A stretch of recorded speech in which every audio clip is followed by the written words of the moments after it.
ಮಾಜಿ ಪ್ರಧಾನಿ ಎಚ್.ಡಿ. ದೇವೇಗೌಡ ಕುಟುಂಬದವರು ಎಚ್.ಡಿ. ಕುಮಾರಸ್ವಾಮಿ ಮುಂದಿನ ಸಿಎಂ ಅಂತ ಹೇಳೋದ್ರ ಮುಖಾಂತರ ಭಾವನಾತ್ಮಕವಾಗಿ ಕಾರ್ಯಕರ್ತರನ್ನ ಹಿಡಿದಿಟ್ಟುಕೊಳ್ಳೋದಕ್ಕೆ ಪ್ರಯತ್ನಿಸ್ತಾ ಇದ್ದಾರೆ.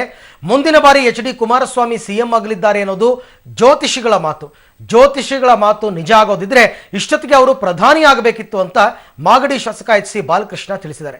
ಬರೀ ಜ್ಯೋತಿಷಿಗಳ ಮಾತಿನಿಂದ ಸಿಎಂ ಆಗೋದಕ್ಕೆ ಸಾಧ್ಯವಿಲ್ಲ. ಜ್ಯೋತಿಷಿಗಳ ಮಾತನ್ನೇ ನಂಬಿ ಅವರು ಎರಡನೇ ಮದುವೆಯಾಗಿ ಹೆಣ್ಣು ಮಗುವನ್ನ ಪಡೆದಿದ್ರು. ಆದರೆ ಏನ್ ಪ್ರಯೋಜನ ಅಂತ ವ್ಯಂಗ್ಯವಾಡಿದ್ದಾರೆ. ದೇವೇಗೌಡರು ನನಗೊಂದ್ಸರಿ ಹೇಳಿದ್ರು, ನಾನು ಮತ್ತೆ ಪ್ರಧಾನಮಂತ್ರಿ ಆಗ್ತೀನಿ ಅಂತಕ್ಕಂಥದ್ದು ನನ್ನ ಜಾತಕದಲ್ಲಿ ಐತೆ ಅಂತ. ಆಯ್ತಾರ ಹೋಗ್ಲಿ, ನಿಮ್ಗೆ ಅನ್ಕೊಂಡ್ರಂಗೆ ಆಯ್ತಾರ ಮುಂದಕ್ಕೆ ಅವರು.